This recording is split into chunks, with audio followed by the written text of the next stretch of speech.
రాప్తాడు బహిరంగ సభలో పాదయాత్రలో మీరు మాట ఇచ్చారు సార్. ఆ రోజు మీరు నిలబెట్టుకున్నారు సార్.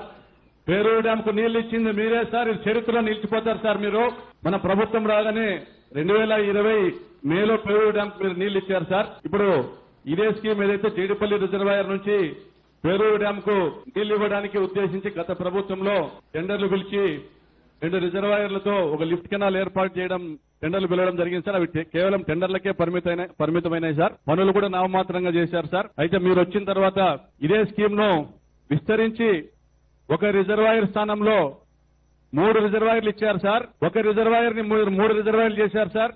25,000 ఎకరాలని 75,000 ఎకరాలు చేశారు సార్. ఈ ప్రాజెక్టులో మీరు మా నియోజకవర్గ ప్రజలందరి కళ సార్, ఆకాంక్ష సార్. మీ నోటి గుండా రాప్తాడులో మా వెత్తలు మా బాధలన్నీ విని 1,00,000 ఎకరాలకు సాగునీరు ఇస్తారని ఆ రోజు మీరు మాట ఇచ్చారు. ఈ రోజు దాదాపుగా నిలబెట్టుకున్నారు సార్. ఆ క్రమంగా మీరు అడుగులు ముందుకేస్తున్నారు సార్. మా నియోజకవర్గ ప్రజలు మేము ఎప్పుడు కూడా జీవితాంతం మీకు రుణపడి ఉంటాం సార్.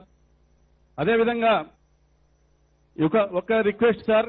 ఈరోజు అంద్రినీవా ద్వారా 75,000 ఎకరాలు మీరు ఇస్తున్నారు సార్. అదేవిధంగా PAVR గుడికాలో కింద కూడా 50,000 ఎకరాలకు సార్ ఉరవకొండ, ధర్మవరము, సింగనమల, రాప్తాడు నియోజకవర్గాలకు సంబంధించి వాటికి కూడా టెండర్లు పిలిచే కార్యక్రమానికి కూడా ఫైనాన్స్ కు పంపారు సార్. మీకు ఎప్పుడు కూడా అనంతపురం జిల్లా ప్రజలు రుణపడి ఉంటాం సార్.